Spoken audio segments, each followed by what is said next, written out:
La libération de Laurent Gbagbo et des ex-prisonniers proches du Front populaire ivoirien n'était pas à l'ordre du jour des négociations entre le Front populaire ivoirien et le gouvernement. Au cours de la rencontre, le Premier ministre Kablan Dinkan a expliqué à ses hôtes que le président de la République a mandaté Ahoussou Jano pour parler avec le parti de Laurent Gbagbo, tout en invitant chacun à faire des efforts pour que les objectifs soient atteints. Il me semble en effet que nous devions tous, dans un esprit de gentleman agreement, nous imposer mutuellement une sorte de ligne rouge à ne pas franchir de part et d'autre. Ceci afin d'éviter d'arriver à des extrémités qui pourraient mettre en péril l'équilibre social et la paix qui sont encore assez fragiles.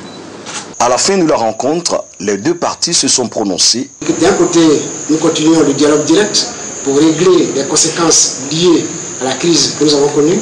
De l'autre côté, nous proposons l'ouverture d'un débat national. Ils ont souhaité qu'on mette à l'ordre du jour la prochaine réunion certaines questions, notamment des questions à régler immédiatement, et puis des questions dans la prospective, c'est-à-dire des questions qui touchent la nation ivoirienne.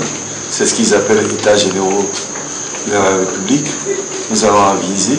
Nous attendons qu'ils nous donnent leurs documents cadre, les thèmes de référence de toutes leurs propositions afin que nous puissions analyser. Je pense que nous allons le trouver la semaine prochaine. Nous allons aller dans la dynamique tracée par le président de la République avec la libération 14 prisonniers pour Gbagbo, le non-transfèrement de Mme Gbagbo.